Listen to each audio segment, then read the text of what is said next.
Bonjour, bienvenue dans ce nouvel épisode. Alors, hier, je te parlais de l'opportunité que tu pouvais avoir à mettre tes prospects, mettre tes clients, futurs clients en face de tes offres, en face de ce que tu proposes, en face de ton expertise, beaucoup plus souvent, voire même au quotidien, en créant des contenus.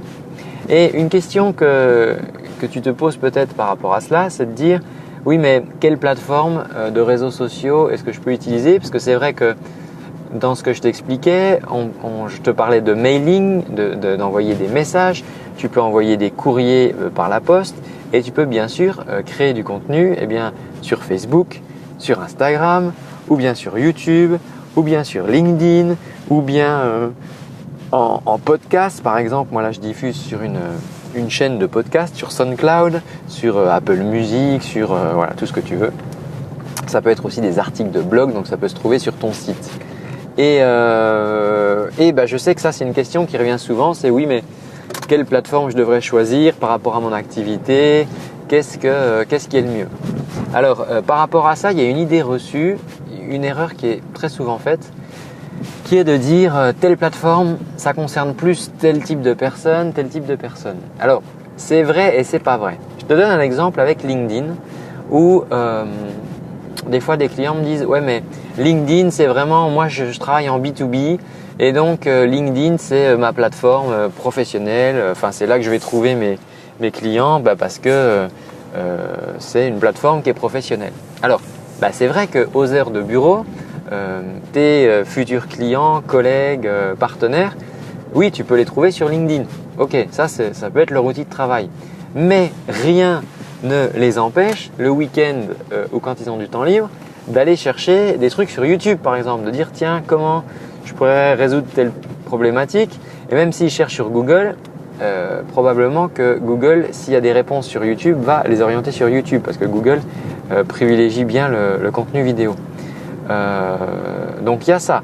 Peut-être que tu vas être envoyé sur YouTube et auquel cas, là si tu as du contenu sur YouTube, tu vas pouvoir présenter du coup tes produits. Tu vois, la personne peut-être qu'elle suit aussi, je sais pas moi, des sportifs ou des célébrités sur Instagram. Et donc elle zone aussi sur Instagram.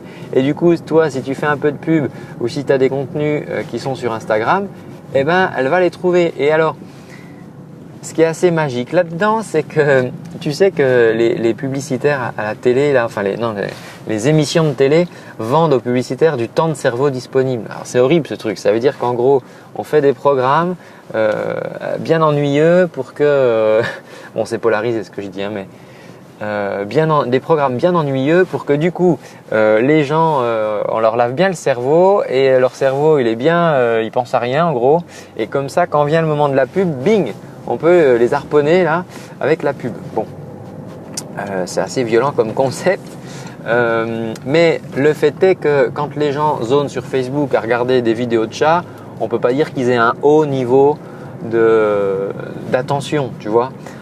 En tout cas un haut niveau de réflexion. Et alors c'est vrai que si par exemple il y a un de tes contenus qui arrive à ce moment-là, ça peut peut-être allumer un voyant chez eux, on dit ah mais tiens, mais justement ça c'est une problématique que j'ai au boulot, qu'on a eu cette semaine.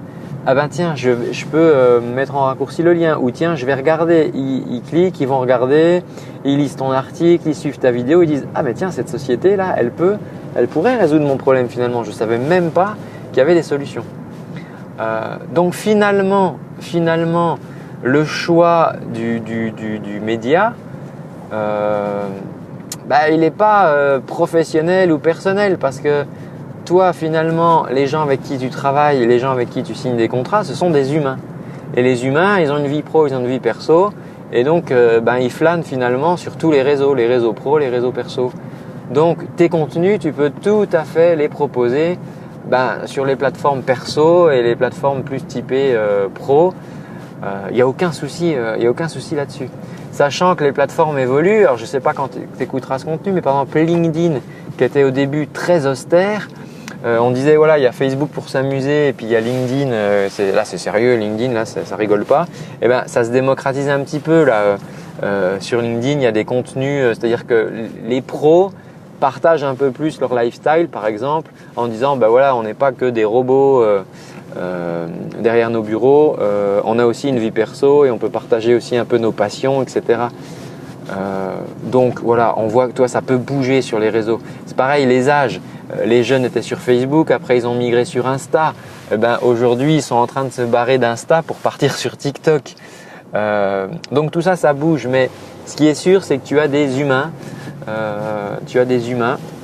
Tu as affaire à des humains et les humains, voilà, ils peuvent flâner sur n'importe quel type de réseau. Voilà pourquoi nous, chez PIF, donc PIF, je te rappelle que c'est « Je mets ta face partout », « Put your face everywhere ». Ce qu'on fait pour les entreprises, c'est que on crée leur contenu et on les présente sur toutes les plateformes. Comme ça, là, on est sûr de rater personne, tu vois. Alors après, évidemment, il y a de la stratégie qu'on peut mettre en place. On peut appuyer plus sur certaines plateformes, mais ça serait quand même dommage de se priver d'un flux de trafic juste parce qu'on s'est interdit, juste parce qu'on a une idée reçue et qu'on se dit ah ben non, YouTube c'est pas pour moi. YouTube c'est énorme, c'est une bibliothèque géante, c'est la future télé YouTube. Donc il faut absolument pas se priver de YouTube, ça serait catastrophique pour une entreprise. D'ailleurs, si vous n'avez pas encore de chaîne YouTube, il faut vous y mettre les amis. Voilà ce que je voulais te dire aujourd'hui.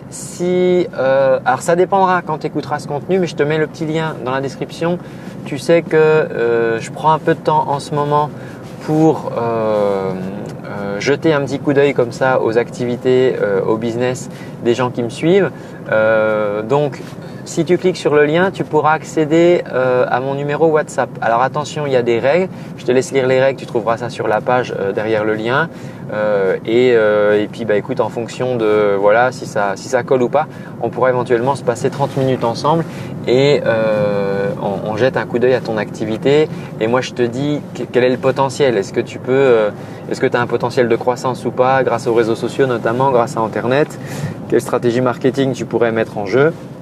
C'est un rendez-vous qui est offert. Alors, il est offert pour le moment parce que là, j'ai un peu de temps, mais ça dépendra quand tu écouteras ce contenu. Voilà. Donc, écoute, je t'invite à aller cliquer sur le lien, voir quelles sont les règles du jeu et voir si tu veux qu'on échange un petit peu. Et on parlera de ton cas à toi. Voilà, je te remercie d'avoir écouté ce contenu et puis je te dis à très bientôt pour un nouvel épisode. Ciao!